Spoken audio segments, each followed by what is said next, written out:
Namaskar and welcome to this exciting episode of Sattology, debunking mythology.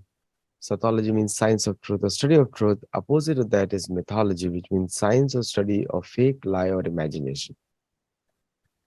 Yoga is a very deep topic.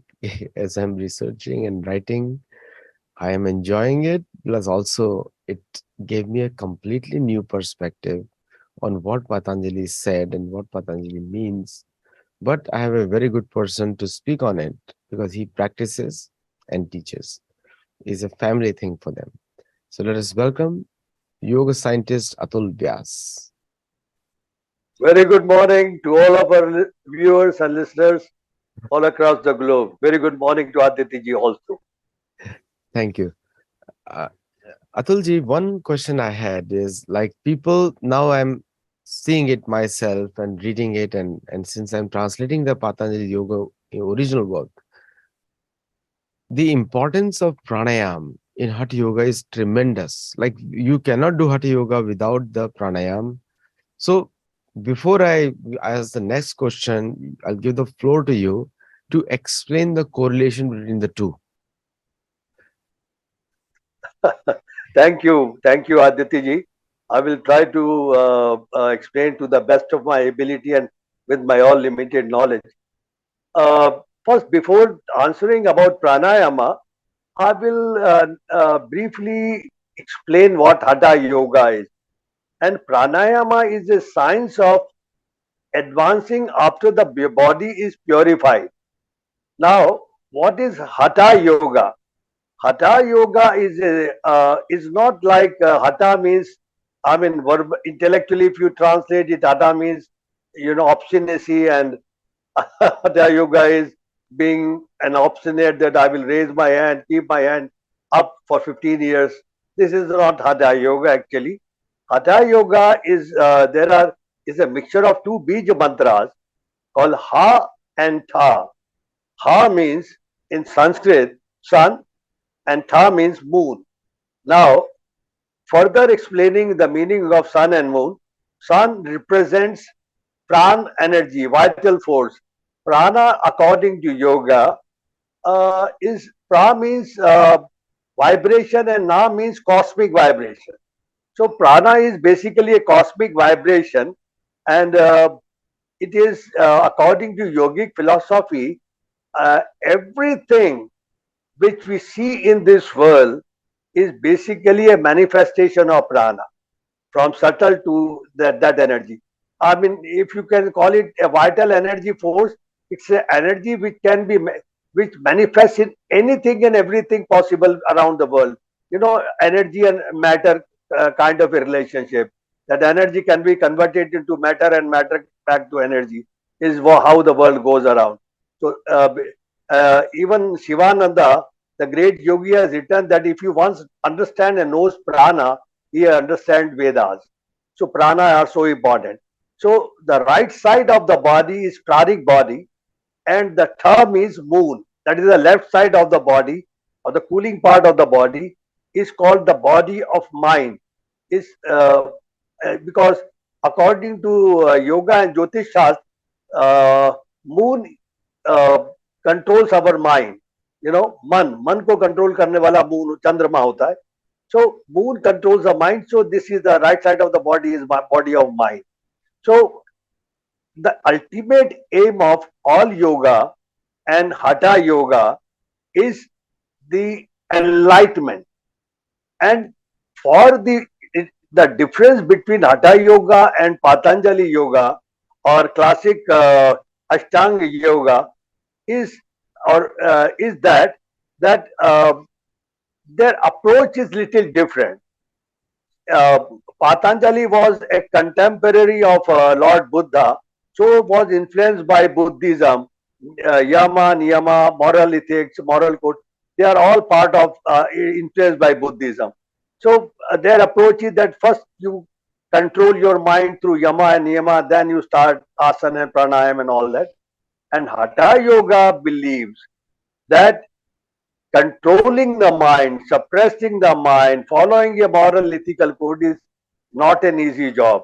It is not for an ordinary person. So they have devised different approach together, in which they have included four important things. One is Shatkarmas. Shatkarmas are the processes to purify the body according to the Hatha Yogi. And after the Shatkarma, they employ, once the body is purified, they employ pranayama. And the pranayama is a science which should be done to further purify the body, and then followed by uh, bandha, bandhas, mudras, Nad Sanshodha, Anusandhana. Nad means exploring the sound, Anahata and Anahat. And then once your body is perfectly ready, then go for the meditation. According to them, going for the meditation before cleansing, taking these processes, which includes pranayama, is very difficult and impossible to progress spiritually, which is the aim of all kinds of yoga. Hatha yoga ends after the purification of the body, and then the Raj yoga takes over.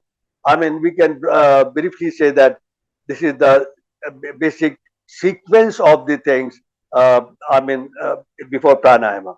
Now, the role of pranayama is critically important in Hatha Yoga. Why I say so? That, the right and left side of the body, the pranic side of the body and mental side of the body, mental energy, they are, generally not balanced. In, I mean, in 100, in all people, they are not balanced once you are born, except the enlightened people. So the main aim of the Hatha Yoga and Pranayama is to balance these two energies. And when these energies are not balanced, there are external signs of this imbalance. Suppose the if you have a dominant pranic energy and deficient mental energies, such person will be very aggressive, very quarrelsome, very dominating, dictator type, and very cruel and all that.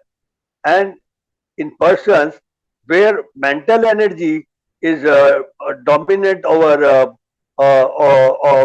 and prana is deficient, then there are different physical dimensions of your personality. You will be more docile, non-aggressive, non-initiative. So these are things. So for a successful life, even in the worldly life, these two energies need to be balanced, and that state of balance is called yogic homeostasis, homeostasis, we call it in the medical science. So to achieve this balance, the pranayama are very, very critical part of Hatha Yoga, Aditya ji.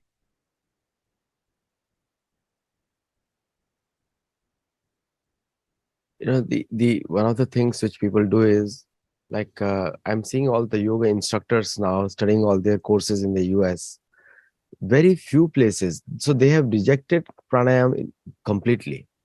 And when you start looking at yoga from a from their from a religious point of view, because yoga is beyond all the religions, which I can prove now. I can myself have studied it. So in just the philosophy, you have done more practical. So if you remove the instructional part of Patanjali, where takes you from a zero stage, like I really liked one instruction of his, which like wherever you are, start from there. Doesn't mean you have to become something, then you start yoga. And you just start with the simple processes in the mind, that how you reduce, how you start disconnecting yourself from, or making yourself higher than your mind, higher than your intelligence, step by step. But the modern yoga instructions are totally different. Just do asana and you begin, but there is no breath control. There's a holding of breath, releasing the breath, but there is no purpose behind it. Like the Kriya Yoga becomes the essential topic of Patanjali in the second sadhana pad, where he talks about how you can do Ishwar Pranidhan is the third step, tapas swadhyay, Ishwar Pranidhan. But there is no swadhyay. So the swadhyay is not being taught because it interferes with the religious beliefs.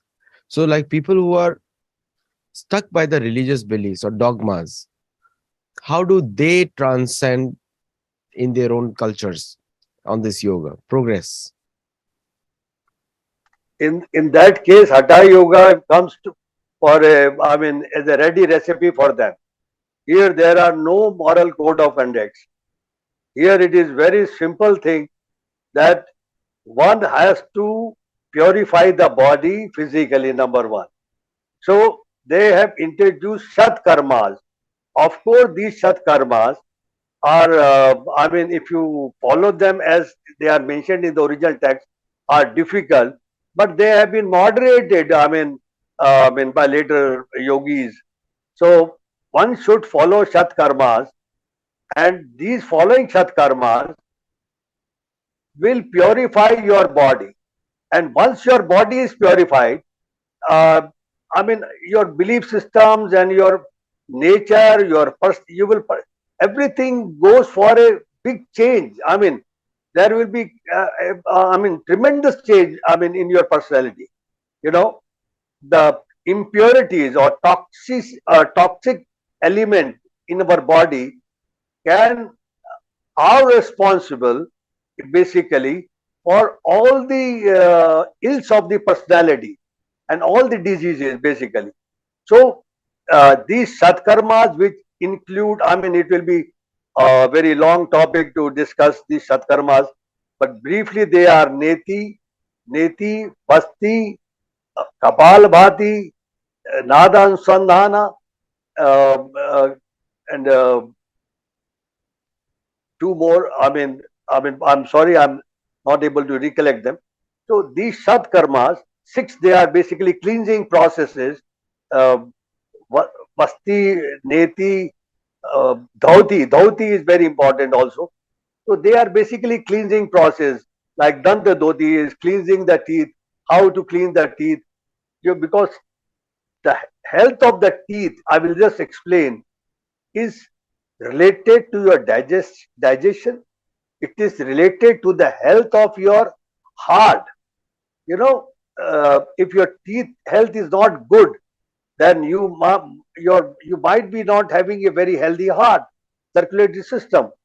So there are dant dhotis, they are vastra dhotis, they are dhoti. Cleansing your anus. So many things are there.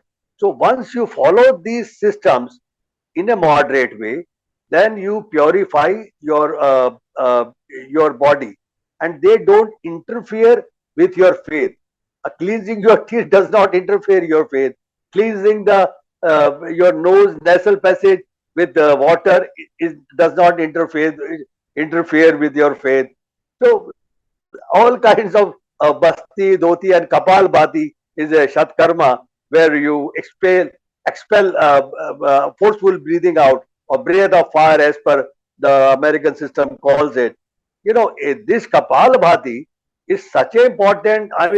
I will not go into detail, but I will tell you that when you do kapal bhati, forceful exhalation of your breath, and then passive inhalation of your breath, then your brain, the compression and decompression of the cerebral fluid, makes the brain compress, and it increases in size.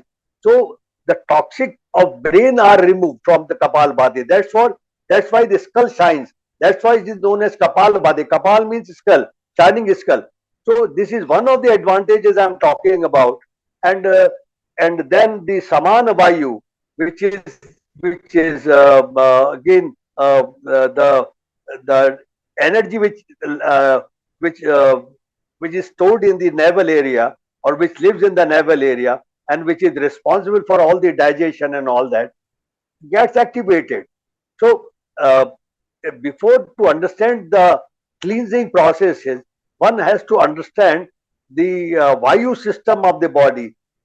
Before we understand and talk about pranayama, we must understand the Vayu system of the body, which makes the body revitalize and cleanse. So before we do advance towards pranayama, we must do Shatkarmas, which does not interfere with one's faith, one's religion, one's system of beliefs. No, they don't. And then move to pranayama, which also does not interfere at all in one's faith. You may believe in Christianity, you may be believe in Allah, you may believe in Quran, and trust me, Hatha Yoga or yoga, I mean, this system does not at all interfere you with your faith. And there is no recital of Om or anything else. It is just using your natural processes for your own cleansing. So this is a perfect system to suit everyone without interfering with faith, religion, and belief system. Aditya ji. Yeah, the faith and the in the Western world, like in US and other places, the faith fear stops many yogis to progress because they think that they're going out of their Abrahamic mindset.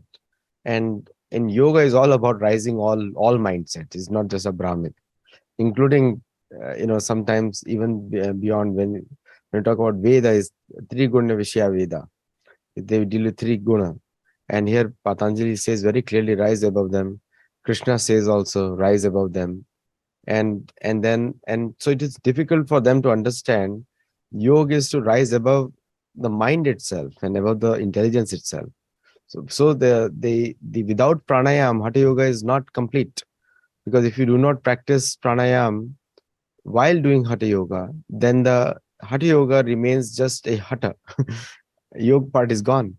So what do you have to say on that? Well, pranayama is has nothing to do with your faith or Abrahamic faith. I don't understand. I mean, how does pranayama comes in conflict with any faith, especially Abrahamic faith?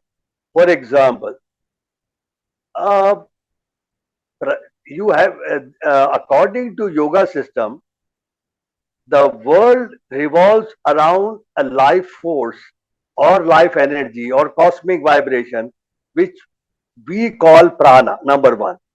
And these pranas are responsible for everything happening outside us and inside us. And our life is sustained because of this life force, which is not breath, which is a life force energy which rides on the breath. Through breath, it enters our body. Through right food, it enters our body. With right thoughts, it enters our body.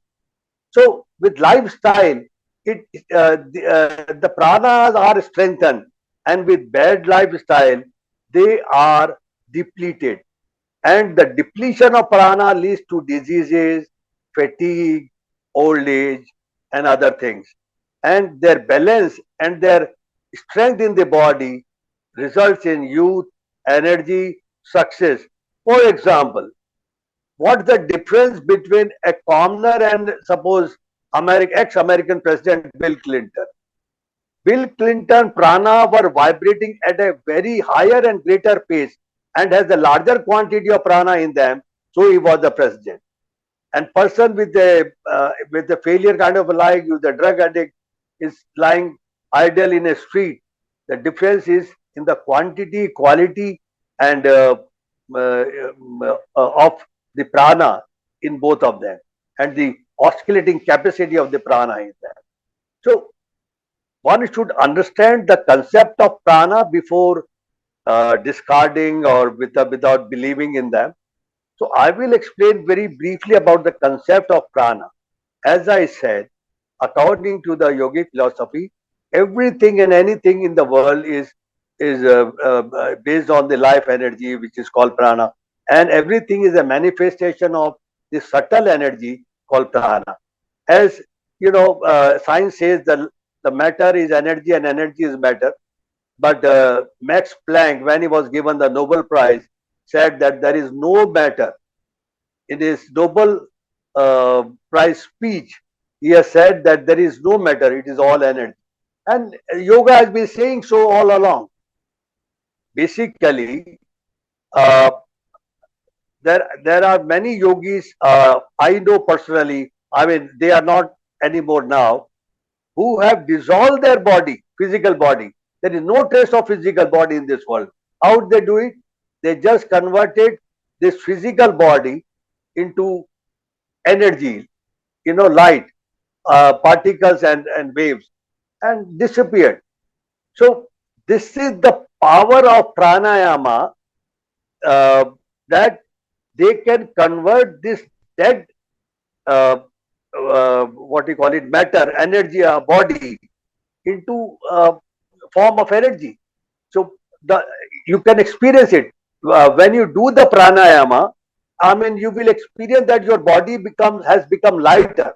Why it has become lighter? Because the gross matter and matter part has become as dissolving and becoming energy part. So you become lighter. But when I'm coming back to the system of prana, prana is that I've explained. Now I come to the breath. Now the prana rides on the breath, and there are five basic energies in the body which sustain and which uh, uh, which moves the body. They five energies, or we pranas we call are, they are they are classified on the basis of location and their function. So they are, though there is one prana, but on the basis of location function, they are divided into five, and furthermore into furthermore classification there into five. And for detailed classification, there are about 49 pranas in the body, but major of them are five, and even if you go higher, then there are 10. So I will name them first five. So five pranas are on the basis of their location. The prana, main prana, are located in the heart center, which is called prana, because they are located in heart and sustain lung heart function. So this is their location. The second prana is in the throat, which is called udan prana. And when a person dies, these udan energy takes the lead in pulling all the pranas out of the human body. This is this function. This controls the function of neck area and facial area and eyes and all that. And this is situated in the throat, thyroid. And third energy is called samana vayu or saman prana. It is located in the navel and responsible for metabolism, digestion, and all digestive process and health of the all digestive organs, or agni glands, the glands of fire, which include stomach, liver, gallbladder, spleen, pancreas. So for the health of pancreas, for the health of gallbladder, for the health of liver, stomach, this energy has to be strengthened and active. And then we come to the energy called apan prana, which lives in the colon area, I mean bladder area, and they are responsible for detoxification of the body, for excretion, for reproduction, and for menstruation in women. I mean, this energy are for throwing the things out of the body. It is called apana vayu or apana prana. And the another energy which is responsible for the circulation of the blood, circulation of the lymph, for the health of the muscles, bones, and all that, is called Vyana Vayu, which is circulating all over the body and responsible for the overall health of the body. So these basic five pranas control the human body, and deficiency in any prana can be easily diagnosed by expert yoga therapeutic teacher, and then they can be corrected by certain asanas, bandhas, mudras, and basic tool will be the pranayama. So if you ignore pranayama, you are ignoring the basic basis of the yoga therapy actually. So And where does the prana religious belief come into conflict in this concept of prana and pranayama, Aditi ji? The way you explained definitely is not in conflict. I am convinced with you because the Abrahamic belief system and yoga don't conflict at all, but is a lack of knowledge and lack of purpose why it It, appears to be conflicting, but it is not. it appears it is a problem of perception, and Perception problem of perception and jealousy. and That is, propaganda also. Yeah. I mean, for what they are propagating. I mean, if I see something good, any religion. For example, I tell you, I have written an article on namaz, namazi yoga. I have written an article in the top Indian newspaper on the front page, and namazi, and I have done the namazi poses for myself for 1 month, and then I came to conclusion that they are basically all yoga poses. I mean, chosen from yoga, but done in a dynamic way, which are very good for health and especially liver.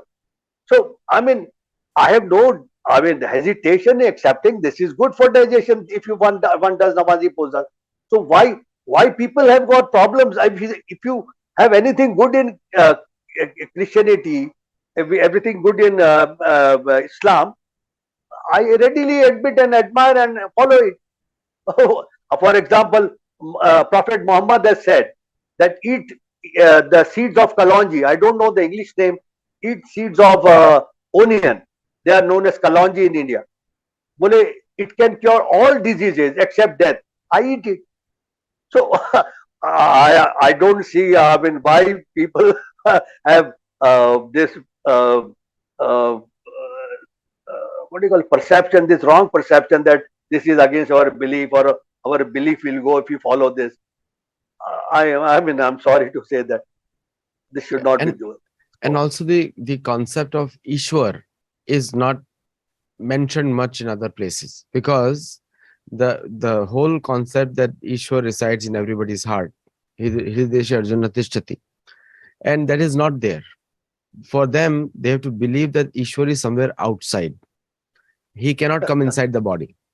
So this is the major difference right there. Because the moment you say Ishwar is in everybody's heart, then they lose the belief system which is being propagated to them that you are unique. Like if you become a, like generally it is said in Abrahamic faith, all three are common, that each one of the Abrahamic faith, the soul is different than others. So when you come to their religion, then the soul gets changed. So is that's the belief they have. They don't understand the mind, they don't understand intelligence, and so that's where they come. And I know this is the only reason which is coming, and the propaganda is very hard. Propaganda is like if you do yoga, then you are a Hindu now, not a any Abrahamic faith. That's a fear. This is being told to them, and so most of them they try to do something like now they cannot. Well, yoga is something which is addictive. So once you start yoga, you cannot leave it. So they have to put up. true, They have to put something like Christian yoga, Muslim yoga, Jewish yoga. true, true, So true, true. they have to try to start justifying why they are doing to their own family members and their church members or mosque members. They start doing it. But yoga takes you above everything, including some of the Hindu faith elements also.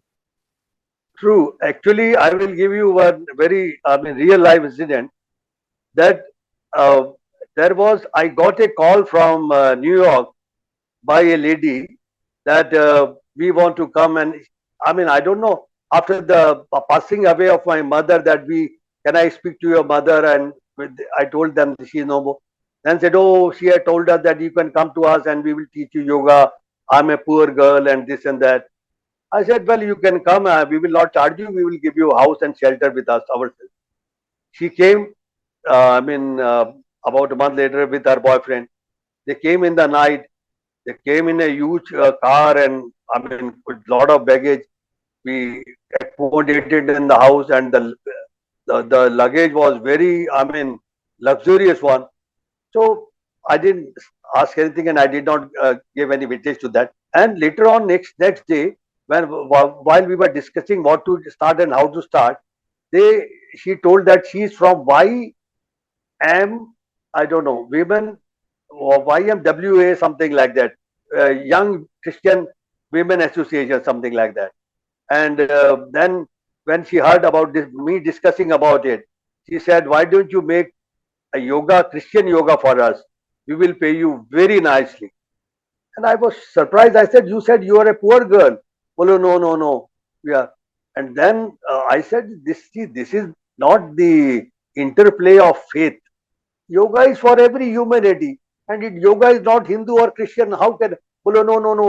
You have to make according to Bible, and we will pay you as much as you want. And I was so enraged. I told her politely, ki, before I say you get out, please take your baggage and leave this place. And later on, I learned they stayed in the costliest hotel of Jaipur, seven-star hotel there. And then they went to Agra. So, I mean, this, this, I mean, these organizations are trying to make Christian yoga. This has happened with me. So, I trust you. I mean, this so shocking, but it's true, Aditi ji. You know, and they have also started goat yoga also, which is very cool, which we discussed last time, that there's a goat walking on the back. Like, how can you meditate when the goat is on your back? Like, your mind will be automatically disturbed to balance the goat also. Your boat mind is working subconsciously and to balance the goat on your back. But anyway, the one thing good we can take it out is that people are looking for higher version of themselves. They are looking for it. That is a common thing we can make out through whatever attempts they have. And also there is a, with the yoga, the success of yoga in the Western world, and American FDA, American agencies, American Medical Association openly coming behind yoga as a therapy, which is a, which is also a driver that in creating a, like a, taking a commercial value out. Now people do not understand, many places, that in the Western world yoga is a $1 trillion industry. $1 trillion. So it's not cheap. It is the most expensive industry. And people who have no idea about yoga, just learning 5 asana, they are making a killing in terms of money. So it's a commercial success which is forcing them to do that, because the churches or all the Abrahamic institutions are scared that if this becomes a norm, like I was reading a report that in Saudi Arabia now there are 15 yoga schools now in Riyadh. And I was also reading a report that in Qatar there are 35 yoga studios, and in all the Islamic countries gradually they are mushrooming out. So they all want to make sure it doesn't affect the faith. I'm not talking about ordinary people. Ordinary people are, they're just innocent.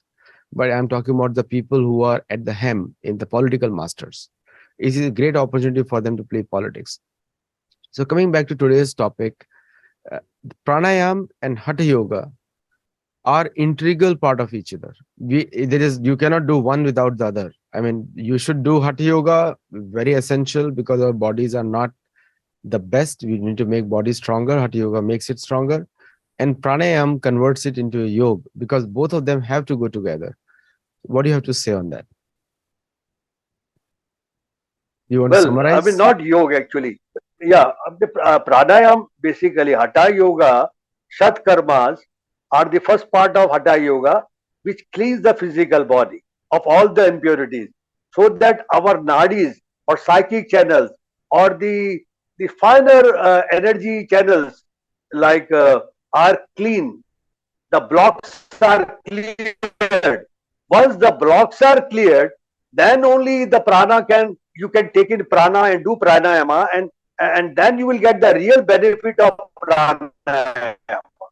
Without cleansing the body, without cleansing the physical body, without doing the Shatkarmas or physical asanas, without opening your channels, if you do pranayama, I mean, it will not benefit you as much as it should be, as it is claimed to be. And once you clean the physical body and clean the channels, they are basic pranayama called nadi shodhana. They are to cleanse the nadis, and they are said. And not only you are doing physical exercises, but whole lifestyle has to be yogic lifestyle. Your diet, your other lifestyle things has to be. I mean, there should be no overeating. There should be your food should be appropriate. I mean, that is in right quantity, in right proportion, and for right food for your type of the body. That is very important. And then you should be always in a sattvic mental state. You cannot be in a tamasic mental state and keep doing yoga. So the holistic life has pattern has to be conducive for uh, for cleansing the body, because today you are cleansing the system, and tomorrow you are eating meat, and tomorrow you are indulging. Then what will happen? Again, they will be clogged. You keep on doing it, or you may be harmed. That's why the New York Times carried an article that yoga can harm your body. I mean, of course it can, but so does your gymming, and so does your weightlifting, and so does cycling if you do it wrongly. So you have to follow exact regime for hatha yoga or yoga asana, whatever you do. You have to follow certain rules, as you said in the beginning that Patanjali has. You have to follow strictly the rules and do accordingly without interfering with your faith, and then you will get the benefit of pranayama. Once you cleanse your channel, once you keep doing nadi shodhana for 3 months with your dietary discipline and lifestyle discipline, then you see the effect of pranayama. Then you will realize the power of pranayama. And once you realize the power of pranayama and then you do meditation, then I mean, it's a bliss. Then you can get a glimpse of good yoga, Aditi ji. Thank you so much, Atul Vyasji, and you're absolutely right. Yoga is the art of making you happy, and happiness comes when your mind is controlled, not when the mind is uncontrolled, or you're just worrying that only in the yoga studio you are happy and outside you're miserable. That means yoga was never done in the first place. So thank you so much, and thank you all the I will, viewers who are I watching. will, I will, I will conclude one thing. Recently, I experimented with one type of meditation. Very wonderful, very simple meditation. I mean, there cannot be a simpler meditation than this. And trust me, I mean, I was surprised. I was so happy without any reason, so enthusiastic, so full of positive energies that suddenly I realized that simple yoga is more powerful than all these complicated yoga which US people have created. Aditi. Thank you so much, and for all the viewers who are watching, do let us know your feedback. Do comment, share widely, and we need to have yoga as one of the pillars of our own life, because that is helps us. Not It's not about showing others, it's not about showing your pose, it's about being happy. That's what all of yoga is all about. Namaste and thank you. Namaste. Thank you. Having